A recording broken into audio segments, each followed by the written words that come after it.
Well, folks, welcome to one more edition of Politics and Random. Berto Willis, your host. Thank you so kindly for being a part of our show today. We are going to have a great show for you as usual. We have a whole lot of video to show you today, so we are going to get busy rather quickly. So how do we start here, folks? How do we start here? ¿Cómo vamos a comenzar? Vamos a comenzar dándoles lo que pasó hoy. We're going to start by giving you what occurred today. First of all, Greg Palast discusses GOP fraud in the Georgia election. Trump fraud continues. Investigative reporter Greg Palast joins us to discuss the GOP fraud and voter suppression in Georgia. Very important. He's done a whole lot of work there with all those great organizations out there that are on the ground doing what they need to do. We're going to get there. We're going to show you the VP took his injection, his vaccine, and so did Dr. Anthony Fauci. So we're going to show you that along with the message that he had to give. I think it's important that we also show that on our networks so that other people that may have second thoughts can take a look at that. Before I get started, welcome aboard Michael Rudnin. Welcome aboard. Welcome aboard, Brige MCP. Brige, I got that new piece of, that new graphic that you sent me, and you did it in a PNG that had the invisible area, the transparent area. Thank you so kindly. Okay, Rudnin says 10 years in prison for illegal streaming. It's part of the COVID-19 relief bill. This has nothing to do with the coronavirus or the people suffering. Bring it up as a separate bill. Let it stand on its own merit. Don't sneak it into a must-pass legislation at the last minute. Better focus on $1,200 and $2,000 relief checks. Hey, I didn't know about that. I got to find out what's going on there, Rudnin. Tell us a little bit more. The idea that both Congress and the people don't get enough time to read the laws being proposed is ridiculous. There is no way to govern. That is no way to govern. That is right. Rudnin, I want to know what's going on there with the streaming. That is very, very interesting. I kind of have an idea why they did it, but we'll see. Rudnin also says Congress has held approval ratings in the teens for not only most of this year, but since 2010 when big money corrupting politics was uncapped. But we have to do our part. It is okay to start blaming big money and all of that, but we have to get sensible. And that's what we all here are doing, Brother Rudnin. That's what we're all doing here, Brige MCP. That is what we have to do. You know, we have to stop completely and entirely blaming big money and all these things. We got to stop it. We are right. It's right. You're correct. But we have to take command and start doing it because it's still one person, one vote. It is still us using our own heads. It is still us going to the right sources. Bruce Pollard, welcome aboard. Welcome aboard. Welcome aboard. Welcome aboard. Welcome aboard. Okay, let's get busy. Let's take a look at Vice President taking his vaccine because I think it's something that everybody has got to see. Check it out. That works. Whatever you prefer, I can do anyone that you prefer. Right behind the metal, thank you.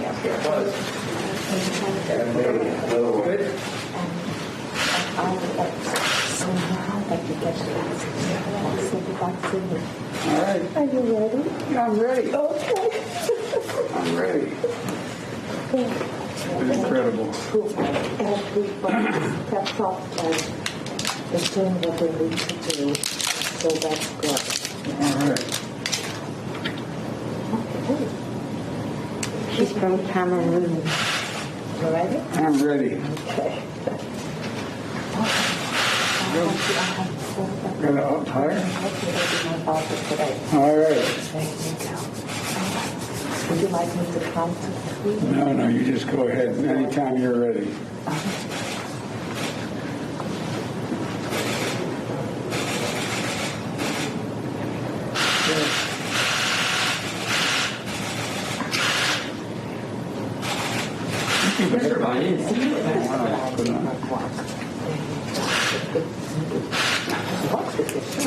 Okay.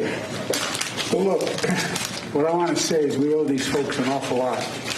The scientists and the people who put this together, the frontline workers, the people who were the ones who actually did the clinical work. It's just amazing.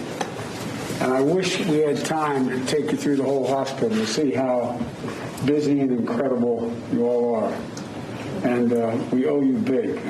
We really do. And one of the things is that I think that The administration deserves some credit getting this off the ground with Operation Warp Speed. I also think that it's worth saying that there's great hope. I'm doing this to demonstrate that people should be prepared when it's available to take the vaccine. There's nothing to worry about. I'm looking forward to the second shot. So is Jill. She's had her shot earlier today. She loves shots, I know, but I've had so many. But at any rate, is that for me? My next visit. And but the important thing is that it's worth stating that this is just the beginning. It's one thing to get the vaccine out, and now Moderna is going to be on the road as well. But it's going to take time. It's going to take time.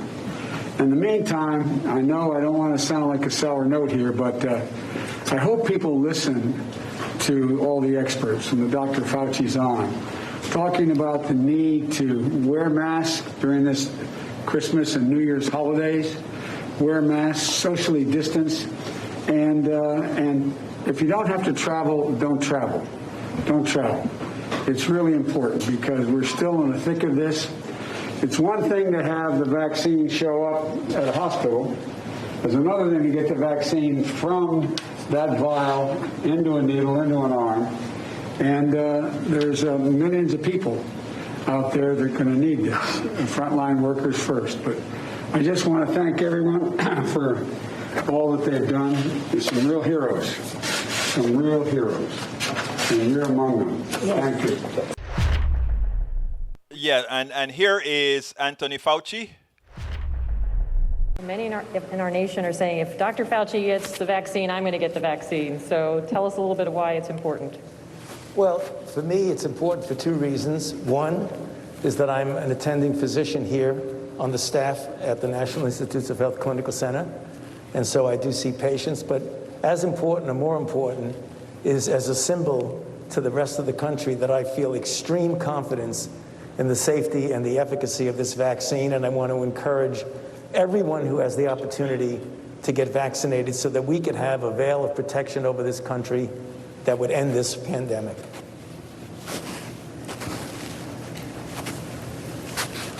Thank you, Dr. Fauci, for coming today. Any last-minute questions, concerns? No? All right. I'm going to just scrunch up a little bit here. Trying to get a good intramuscular injection here. Thanks for helping out.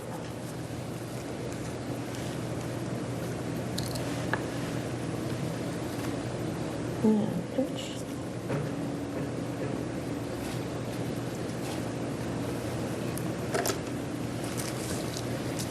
And before you let go, let me put a Band-Aid on. There we go. Okay, super. Thank you so much.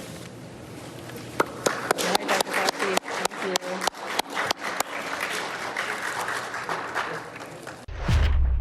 Okay, that is. I wanted to bring both of those to the view so that other folks could see it, right? And why do I want other folks to see it? Because, folks, I think it is serious that we have to try to tell folks this one isn't the Tuskegee project or anything like that. This vaccine is for real. Please go out there and get vaccinated. Go out there and do what you have to do. Let me address a few things. Mr. Exotic, thank you for being here, first of all. Actually, let me welcome more people. Bridge MCP, Bo Elsa, thank you for being here from Periscope. Unfortunately, Periscope will be gone next year, but thank you for coming. Remember to join us on YouTube. Thank you for being here, Hedman. Thank you for being here, Mr. Exotic. Thank you for being here, Lee Grant. Lee Grant, thanks for those words. I mean, yes, thanks for giving Biden the kudos, for giving the kudos to Trump for having started Operation Warp Speed. Yeah, absolutely, yeah. But any president would have had to do that, and I think we can all be sure of that. It had to be done. Anita Shaw, welcome aboard. Lee Grant, welcome aboard. Bruce Pollard, welcome aboard. My brother, let's see who else is here.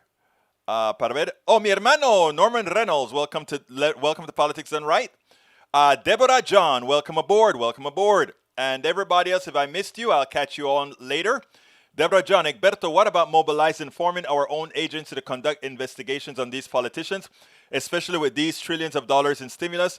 We need to start demanding these. And by the way, thank you for saying that, Deborah. It already exists. It's called We.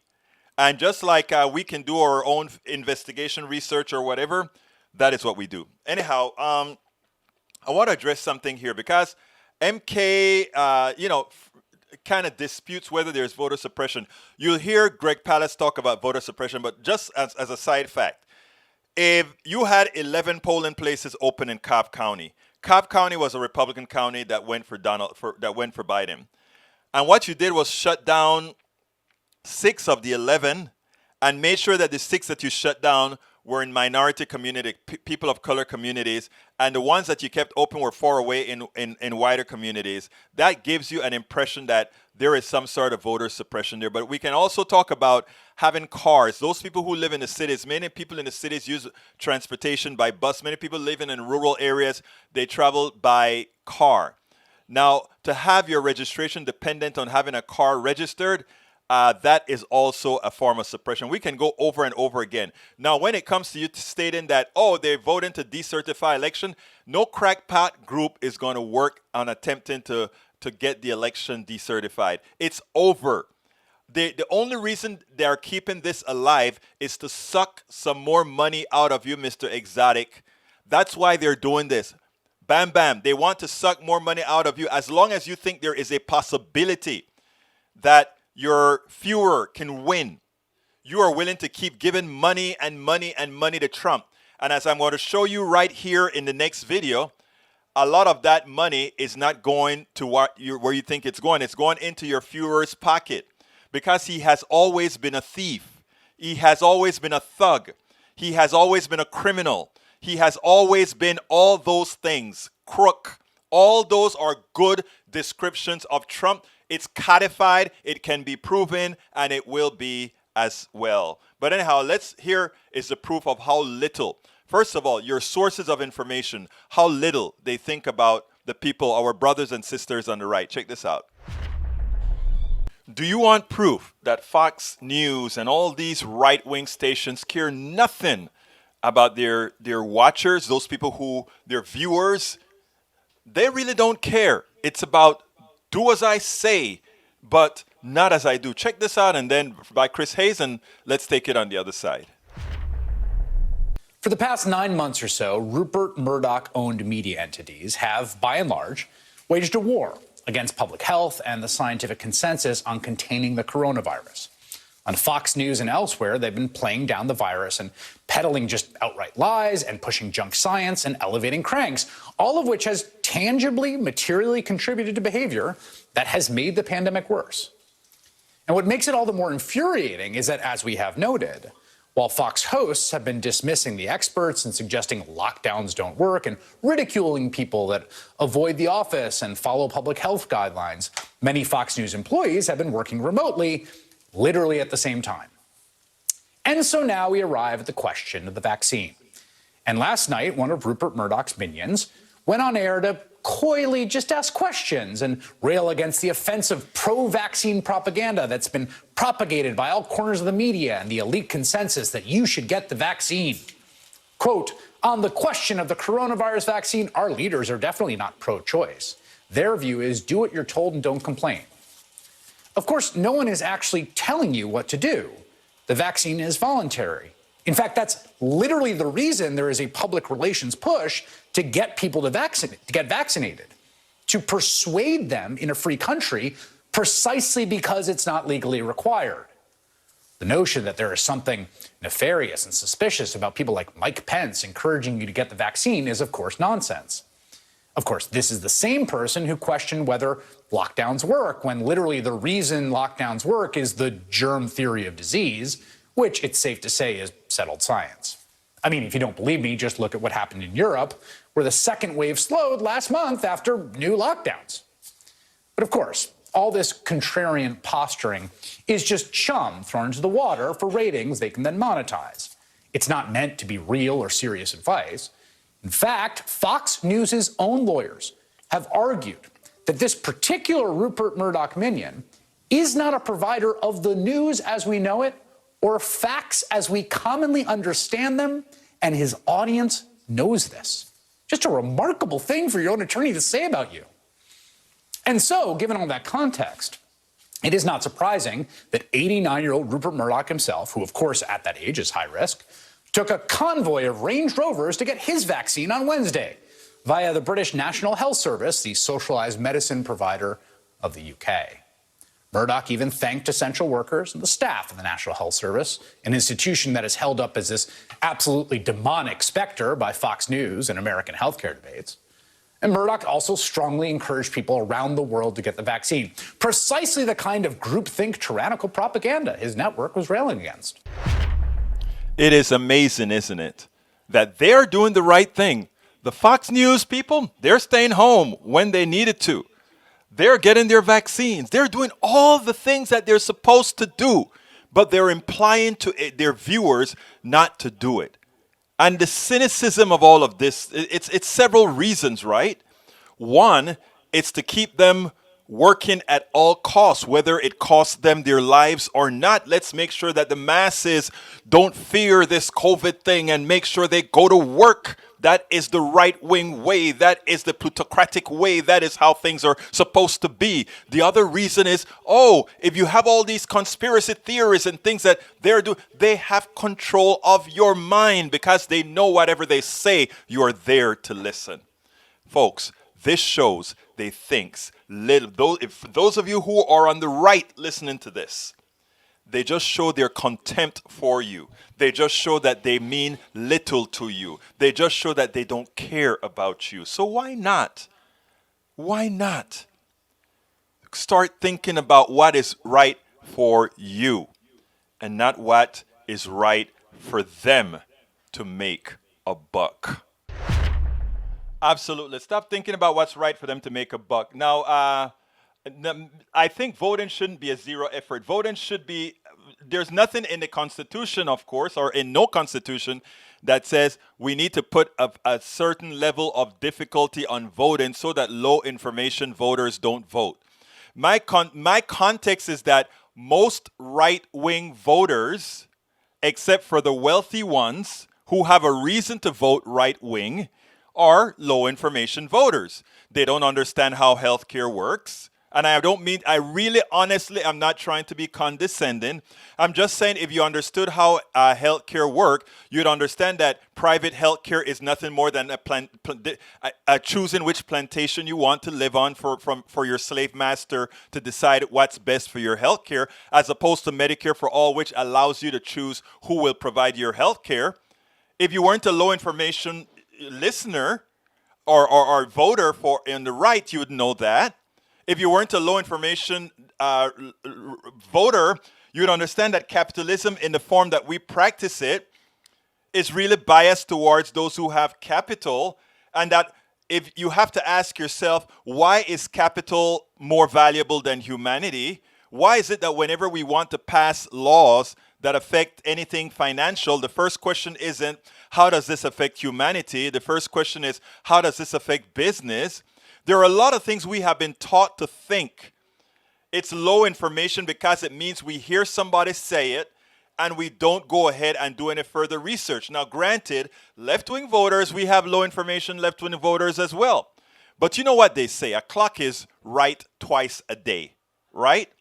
The good thing about a left information voter is, lucky for them, the ones who are low information, that their vote does not materially hurt them. Their vote does not materially take cash out of their pocket. Their vote does not materially hurt their health care. But on the right, not knowing when your right-wing vote actually affects you, that presents a problem. That's all I am saying. And I'm being as respectful as I can to both the left and the right. Because the truth of the matter is, a large percentage of voters on all sides are low information voters. But if you are a low information voter on the side that provides policies good for all, it don't matter if you're low information.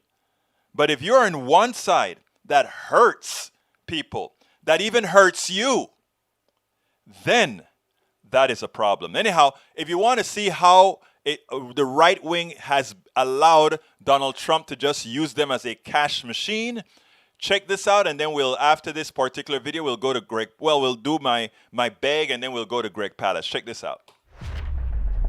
If we're to make progress in this country, we have to, first of all, be honest. Secondly, we have to dispel the belief that we are a real democracy, one person, one vote. It is absolutely not true. So therefore, there's a little piece that Chuck Todd did on Sunday that I think everybody should see, but and then we'll discuss it a little further thereafter. Check this out, and then we'll talk about it afterwards. Did President-elect Biden win by a lot or by a little? Take the popular vote this year. Biden won by a sizable amount, 4.5 percentage points and 7 million raw votes.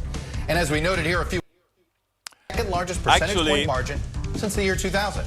It was second only to Obama. Actually, that's not the video that I'm ready to show you yet. I'm going to show you that one afterwards. I want to show you the one where Chris Hayes shows what Donald Trump and his minions are doing to his people. Let's look at that, then we'll take a look at that other one.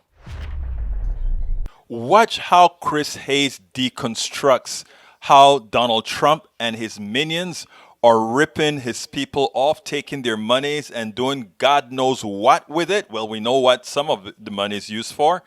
But after seeing this, if they cannot see how they're being used and how we're using the entire instability of the country to make a few bucks for none other than Donald Trump and his minions, what will it take? Take a look at this, and then let's take it on the other side. Money, money, money. This entire exercise has been an abject failure in a legal sense, in a political sense, but it has been an absolute boon to fundraising. The New York Times reporting Trump's largest single day for online donations actually came after Election Day, raising almost $750,000 per hour on November 6th. So did his second biggest day and his third. According to the Times, Trump has raised roughly $250 million since Election Day, along with the National Party. Now, Trump has been telling supporters the money is funding recounts and legal bills and campaign data, the Georgia Senate races, but that's not entirely true. Email and text solicitations have pitched Trump supporters to give to a Georgia election fund, for example, even though no funds go directly to either Republican senator on the ballot. Instead, the fine print shows 75% of the donations to the Georgia fund go to Mr. Trump's new PAC called Save America. And Trump's Save America PAC is not really like other campaign finance vehicles. Washington Post explains, quote, the money in the Save America PAC, unlike money contributed to a standard campaign committee, can be used to benefit Trump in innumerable ways. Memberships at golf clubs, travel, rallies, even payments directly to Trump himself, as long as he declares it his income. That's right. Donald Trump can just keep all that money for himself if he really wants to. I'm not just pulling that idea out of thin air. Back in 2000, when Trump was toying with a run for president, he told Fortune magazine, quote, it's very possible I could be the first presidential candidate to run and make money on it. Now, if you view the post-election activities of Donald Trump purely in terms of an attempted lucrative con, well then, it has been a smashing success, not a total failure. New reporting today suggests maybe that is also the case for his re-election campaign. This failure is made worse by the fact it was the first real re-election campaign declared on the first day of the administration. It raised more money than any re-election campaign ever. Do you remember when Trump campaign manager Brad Parscale referred to the campaign as the Death Star? Right? That was back in the spring. Like, get ready. They bragged about how they were going to use all this money that they had amassed, more money than anyone ever, to just destroy the opposition. But like the Death Star, things quickly unraveled. Brad Parscale was arrested by police outside his Florida house. He ended up stepping down from his role in the campaign. Rumors swirled that maybe Parscale had grifted from the campaign to pay for his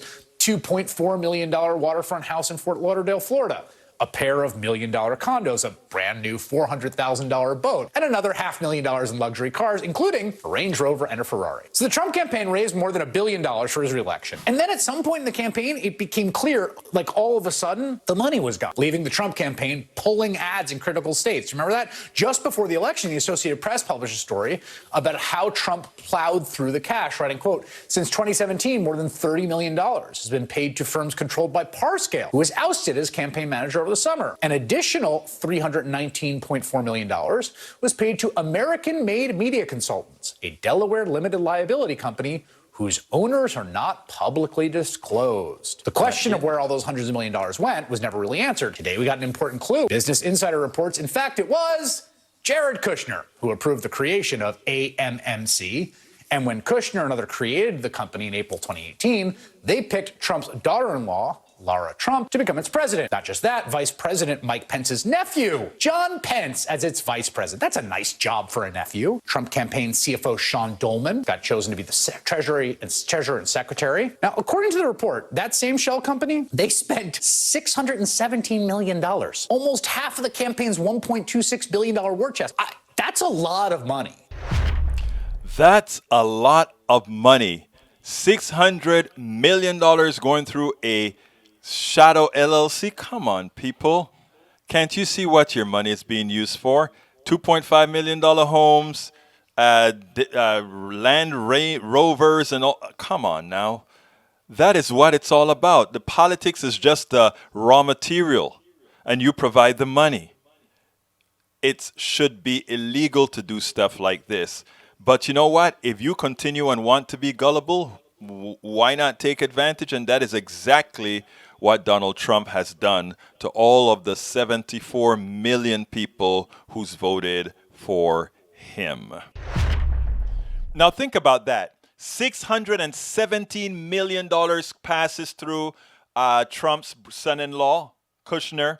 And the guy who did Trump's media got a house for $2.5 million, 2 condos, $1 million each, a $400,000 yacht, a Benz, think about that. Those are your donations. They are making money off of your donations. Those are millions of dollars. As people are starving, as people are in food lines, as people are without work, there's a certain kind of hate that they have to have for you to be able to Donald Trump actively said, he went on camera and he said, I love stupid people. I am not calling you stupid. Donald Trump called you stupid. Imagine that. Imagine that. I think most of you who give to Donald Trump are good people who are trying, who are hoping for somebody who says, I am here. I am here. Look at my problems as well. I understand that. But you have to meet the people trying to help halfway. And it starts by not being snowed by Fox News, AON, Newsmax, and all these other places that completely take advantage of you. So my right-wing brothers and sisters, it is time to get off the Trump train, because the Trump train is bleeding you dry. They are looking at you and they're laughing at you. And it's the same thing that happens. It's the same thing that's happened. Bruce says you're preaching to the choir. Actually, Bruce, we have a lot of right-wingers. Tell us how to get on the proper road so we can all go. The proper road, we are already started the proper road. And the proper road is simply part of what we're doing here, because we can reach people on the right. We have some of the right-wingers in here that just go out there and talk a lot of stuff. But believe it or not, the fact that let me explain something to you, Bruce. And this is important.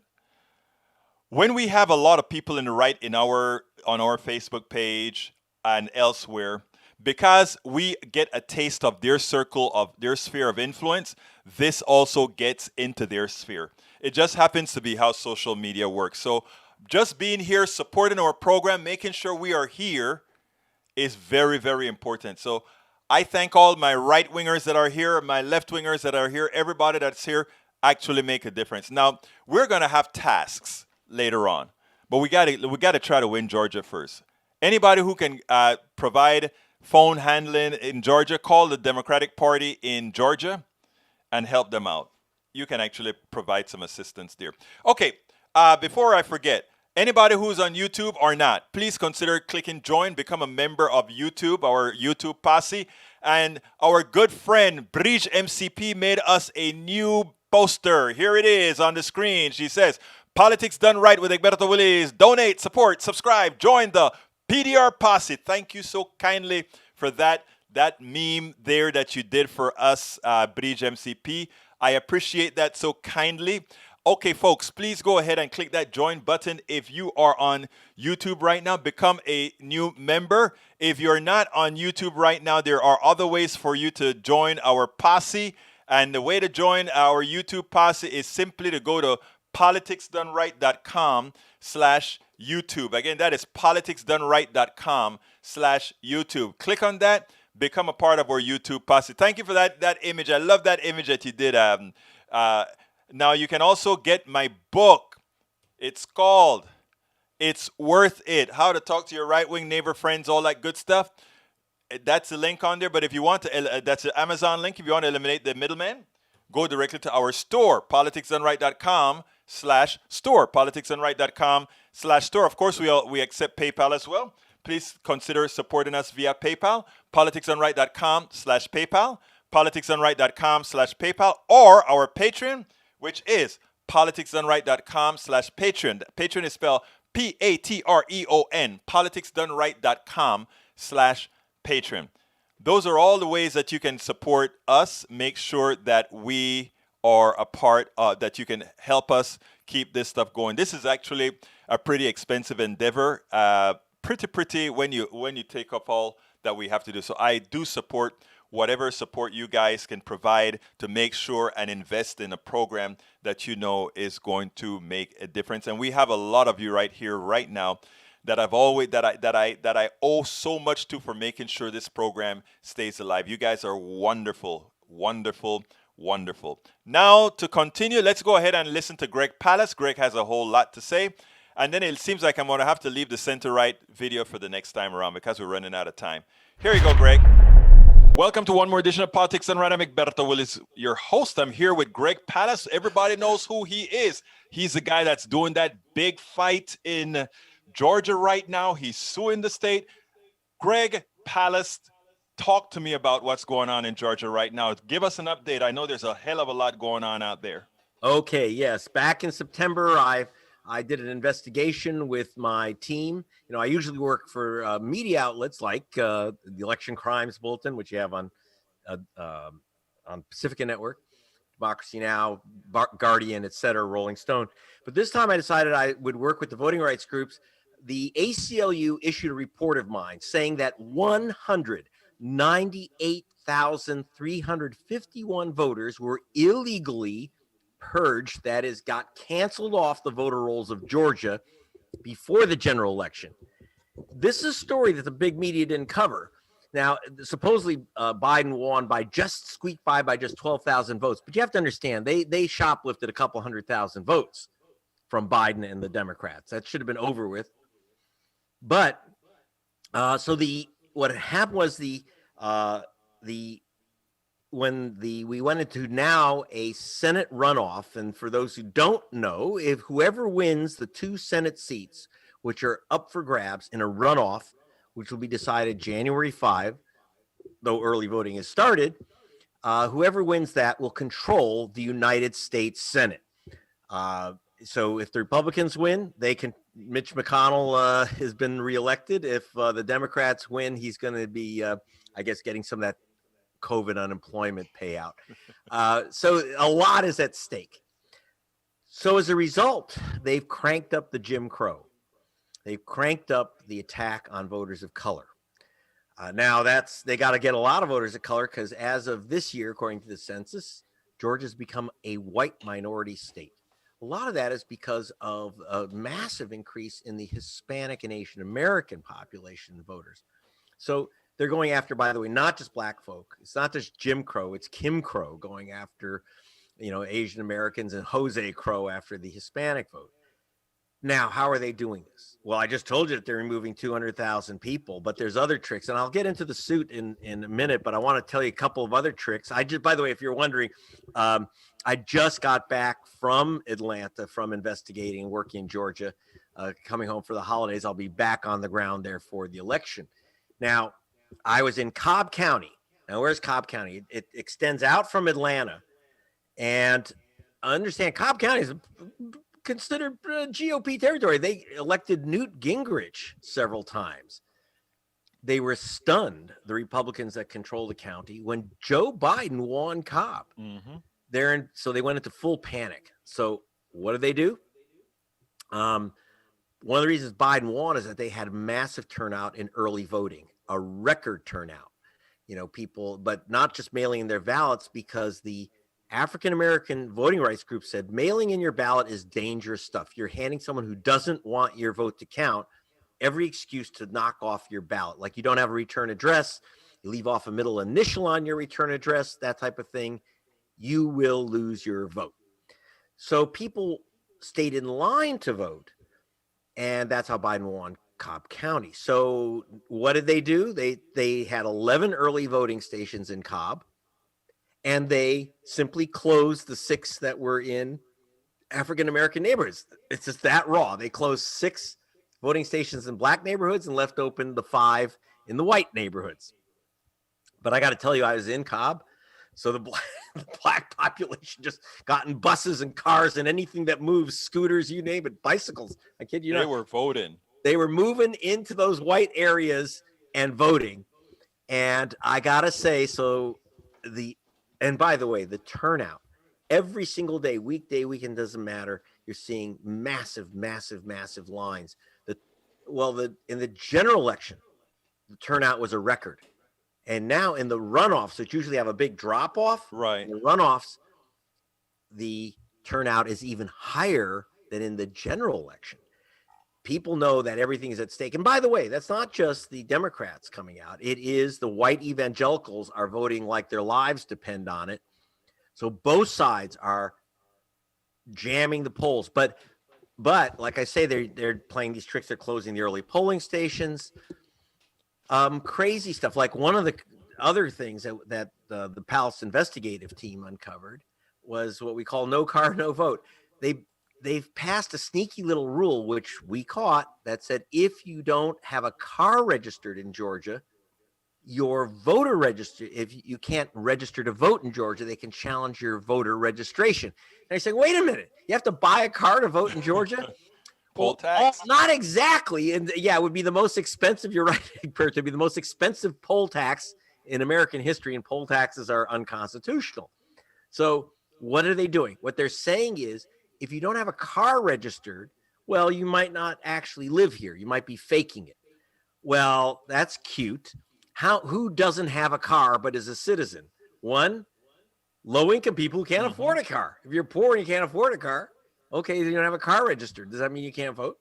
The other is if you are living in an urban area and use the public transportation. And once again, the Atlanta voters are Democrats, white, black, whatever. And finally, I know that this was almost knocked out a vote of a young woman I know who lives in Savannah, who's a student, my daughter, who had a hell of a time voting. Her friends, many of her student friends, couldn't vote because they didn't go through the process that she did. You have to fight. They'll challenge your vote. Then you got to go to a hearing. You have to go to a hearing and fight to get your vote back and prove that you're a resident. Now, here's the thing. If you get challenged because you registered December, by the re-registration date of December 7th, you get challenged. You are not going to get that hearing until after this election is over. That's the trick. They say, oh, well, we'll give you your vote back. You just have to show up at a hearing. So first of all, who's going to show up go through a whole court process for their vote? Even if you do, it's too late. This is the game that's being paid. And by the way, how many voters are being challenged? 300,000. 300,000. Wow. Now, is this an active challenge going on right now? Yes. And so what's happening is the ones that these cracker commissioners are doing, those are the most devastating because those are going to be holding off voters till after the election. But there's also a private organization called True the Vote. And True the Vote they're at the core of the challenge of 300,000 new registrants. Their view, now I rarely use this term, but they truly are a racist organization. They've been specializing in knocking off especially voters of color. They're very active in Texas, in Arizona, and now they're literally targeted 300,000 voters and saying, don't let them vote. And this is the game that's being played. Now, like I say, so now the new thing is the filing of a lawsuit to get back. Remember, I said that they removed 200,000 voters illegally, according to the ACLU report that I issued. So picking up my report, Black Voters Matter, which is founded by Latasha Brown and Cliff Albright, Black Voters Matter, and Operation Rainbow Push, the Reverend Jackson's organization, and you've got other groups, and out of Texas, Southwest Voter Registration Education Project, which is based in Texas.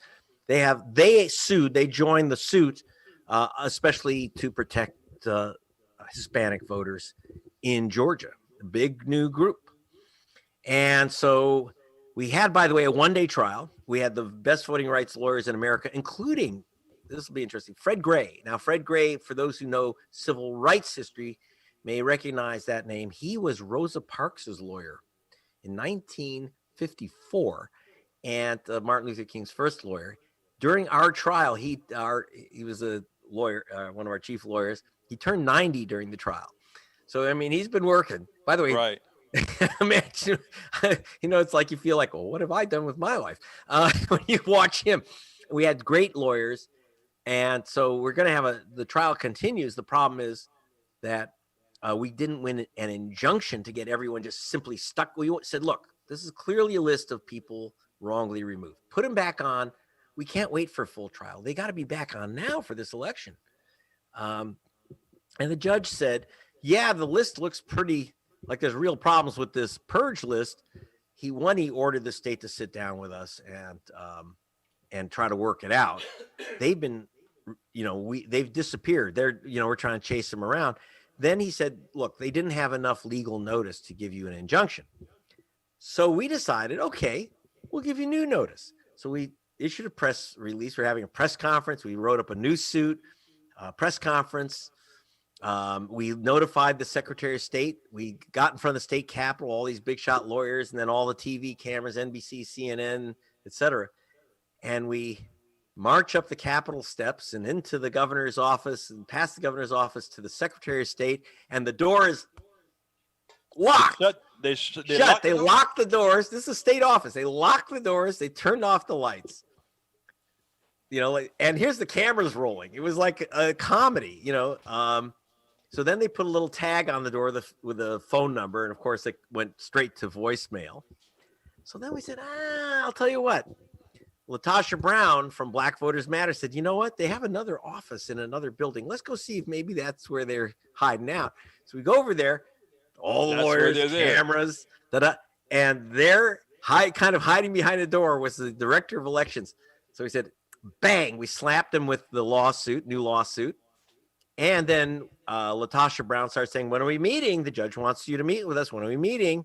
We'll get around to. He said, look, the election's in 2 weeks. Don't play games. When are we meeting? So they gave us a runaround. Then I took over and I said, look, Mrs. I have a Mr. Miguel Diaz. I have a Mr. Watson. I have a Mrs. Jordan. These are people you said moved who never moved. You're going to put them back on the voter rolls? Here's 3 names. He said, well, look at the evidence. I said, no. You don't have evidence that they moved. I have them on videotape in their homes saying, right, I'm still here. Now, okay, you look at the videotape. If you look at the videotape and you look at the records, will you agree that they haven't moved and you'll let them vote? So he still wouldn't agree. I said, and by the way, I got a list of 198,000 more people you could put right back on. No, so I said, I'll tell you what. And then I confronted him about something else. Now, I said, their claim is that these voters moved out of Georgia. Now, Alberto, you can't vote in Georgia if you don't live in Georgia. Right. It's against the law. So were there 198,000 illegal voters?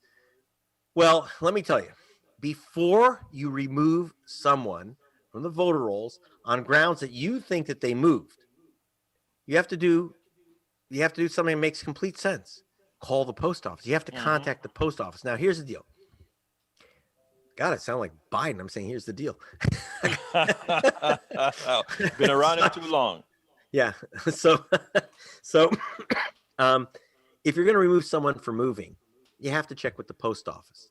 It's not only common sense to check with the post office, it's the federal law. It says right in the federal law you have to check with the post office. By the way you do that, you hire a contractor who has the right to go into the post office computers, right. because the post office already doesn't have enough time to do anything. So you Right. hire these officially licensed post office representatives, companies, and we did. In fact, the Palast Investigative Fund hired three of these firms, just to make sure that we got it right. And they all came back with the same exact answer: 198,000 people wrongly removed. Same answer. The state never checked with the post office, but they lied to the court. They lied to the court. You think that your public officials don't lie to the courts, don't perjure themselves? Well, they do. They straight up lied to the court and said they checked with the post office, even though, in fact, they specifically said that they used a licensee, which you must designate by federal law. You have to say use a licensee. They said they used a company called Anchor. So we called Anchor and they said, no, we didn't work for these guys. We work for you. We hired them. They didn't. And so they lied. This is what these guys do. And you know what? I'm going to tell you something. The Democratic Party always tells me, they always get very upset when I talk about vote suppression. They say, oh, that'll stop people from voting. Well, Stacey Abrams proved them wrong. She runs an organization called Fair Fight Georgia. She's been screaming with me about voter suppression in Georgia, and that has increased the turnout. The reason is that what we find is that people get angry that someone's When you try to take away their vote. So you know what? And when someone's trying to take something away from you, it's valuable. Otherwise, they wouldn't bother stealing it. Now, Greg, this is obvious. This is quite obvious. And we have a very important election that is not only Georgia-based, it's nationally, it has national consequences. Yeah. What's the probability that you get the vote for those 198,000 people who were illegally removed before January 5th? Well, as the judge was asking us actually about how we were doing independently of the court. And it's one of the issues, how many we've already gotten back on. We've run a big campaign. In fact, we have a 20-foot high by 40-foot wide giant electronic billboard over Atlanta. Before the final registration day, we had Rosario Dawson giving messages so that people would look up and see Rosario Dawson. Of course, that caught their eye. Then it says, check your registration. So we think we did Black Voters Matter, sent out 98,000 postcards. SV Rep, the Hispanic organization, was contacting people. We also ran several PSAs in Spanish. So they re-registered. So we re-registered. How many did you get back? So we believe that we got about 20-some thousand back, maybe 30,000, which is a lot, but it ain't enough. And here's the problem, Egberto. When you've been removed from the voter rolls, you don't know it until you show up. Right. And so people show up and they lose their vote. They get thrown out. And this is a very sad thing. I talked to one woman in Stone Mountain, an African-American family, Stone Mountain, and she was voting. She was going back to vote under this gigantic monument to the Confederacy. I've been there, yeah. Yeah, it's kind of carved into the mountain. So, but now this big African-American community has just moved in, middle class, and they're all voting. And she was handed a provision. She said, well, I didn't have a problem. I just had to fill out a provisional ballot. Not counted. And then I looked at her and she said, they're not counting it, are they? I said, no. I said, because if you're not on the voter rolls, are you ready for this weird one? Federal law requires that they give you a provisional ballot, one of those yellow things that you fill out and fill out the envelope and all that. So federal law says if there's a problem with your voting, you must get a provisional ballot. But Georgia law says that ballot can't count. Because it doesn't matter why you've been removed. If you're not on the voter rolls, your vote can't count no matter what. So you fill out this form, and that's really bad because you think you voted and you haven't, and then you don't re-register. So we've got this problem of trying to reach people to say, re-register. But now we've lost the registration deadline. That was December 7th. We got as many back as we could. And by the way, if you're listening in Texas, I'm going to tell you what I tell everyone. And Texas is real bad on this. Check your registration a month, 2 months before you're about to vote. So every September or every June, if you're going to vote a primary, whatever, always check your registration more than a month in advance, because if you're removed, you can re-register. And I got to tell you, I checked here in California and I was purged from the voter rolls. That's what you told me last time. Yeah. and I re-registered But online. look, Greg, we got to wrap this up. So why don't you give me the outcome that you expect out of Georgia? I want two outcomes. One, what do you think is going to be the result of the election? And well, first, what do you think is going to be the result of you getting enough people re-registered to vote or reincorporated into the voter list? And number two, what's the prospects of winning both of those Senate seats? Okay, two things. The chance of everyone getting back on the voter rolls, we'll leave it up to the courts. It's going to be a hell of a fight. We don't know, but I do know this, that this is going to be a record turnout, which has never happened for a runoff. This is going to be through the roof. Everyone who can vote will. So that's number one. And we don't know how that's going to come out in terms of who wins. I also know that all the tricks from no car, no vote, closing closing early voting stations in black areas, cutting off early voting on weekends, which is illegal, but most of the counties in Georgia are now doing that because they know that African Americans and Hispanics vote on postal polls Sunday, so they're closing those stations. Raw stuff. So I'll tell you this: if everyone gets to vote, given what happened with Biden, and now it's a bigger turnout, there's no question the Democrats walk away with it. Good. However, the Jim Crow factor, the disqualification of ballots, the disqualification of voters is so enormous that could tip it the other way. And again, I'm not telling people how to vote or who should win. I'm just saying I would like to see the voters choose their senators, not Jim Crow. Well, Greg Palast, investigative journalist.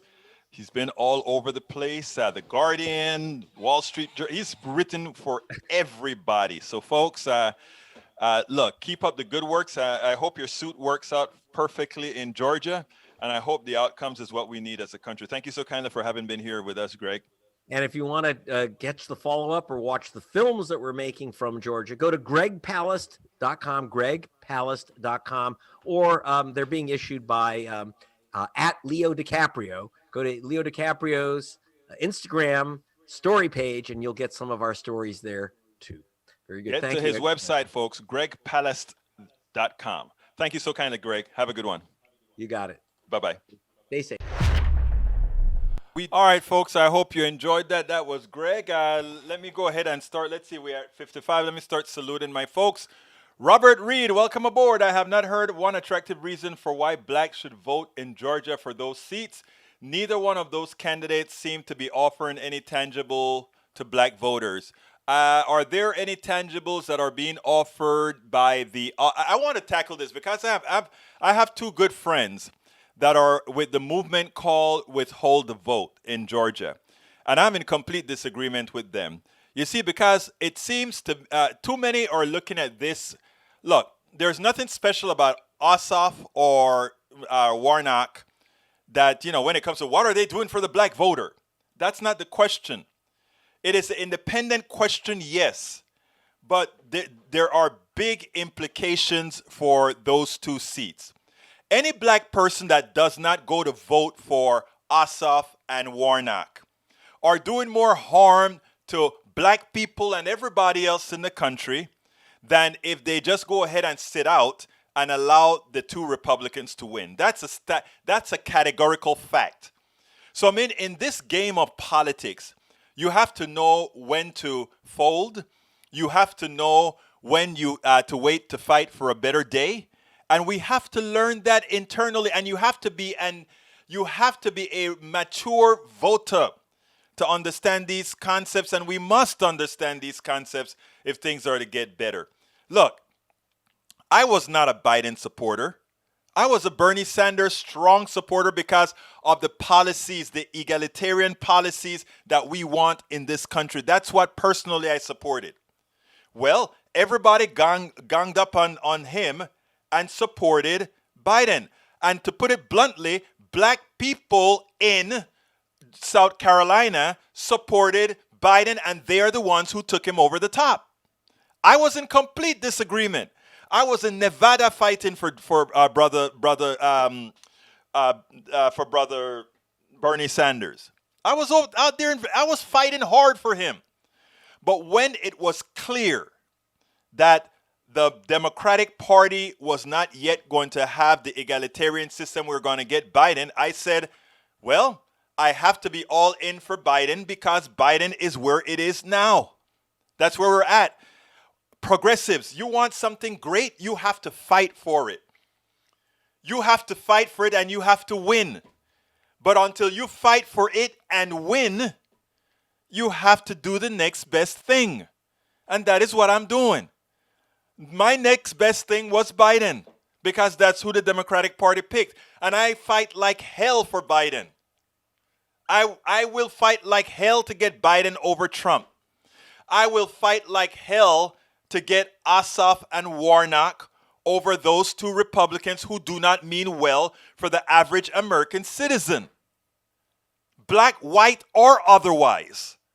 It is important that we understand not what the gut tells you. Sometimes you're like the heart is telling you. You know, Warnock has a church. He's in Martin Luther King's church. He runs Martin Luther King's church. And as my friend would tell me, she says, Egberto, mira lo que está pasando alrededor de donde está. Look at what's happening around Martin's church, MLK's church. It's surrounded by the homeless. It is surrounded by a lot of people who've lost their homes, and then we're having gentrification in the area, and Warnock is the pastor there. Shouldn't he pay up? What? No. You have to know when to fold. You get Warnock, and you get all these guys in there, and then you start to extract a pound of flesh. That is what you do. Brother Reed again says, I think I'm being very mature. I was not calling you immature. If it's, I may have said that, but in just, I'm not saying that at all, Reed. I'm asking you to just think through what I'm saying. So forgive me. I'm sorry if I gave that impression that I was speaking to you directly as Robert Reed being immature. That's not what I meant at all. So forgive me if that's what it came across. Robert Reed says, I did not say blacks should not vote for those seats. I said no one has given me a compelling reason to do so. And to which I tell you, brother, Robert Reed, there is no compelling reason other than a national reason and a reason for getting better temporary economic policies. That's the only reason. It's not on a personal thing for black people in this case. Sending Ossoff and Warnock to the Senate does nothing special for black people. It does something special for America, which includes black people. Okay? That's what we're talking about. So and I'm speaking to you, sir, respectfully. Okay? And I am asking you respectfully, sir, when you hear another black person say something like that, to tell him or her, this is bigger than just the black issue. This is an existential issue for us in America, for which we black folk are a subset, but we are all Americans. So that's all I'd say respectfully, sir. Respectfully.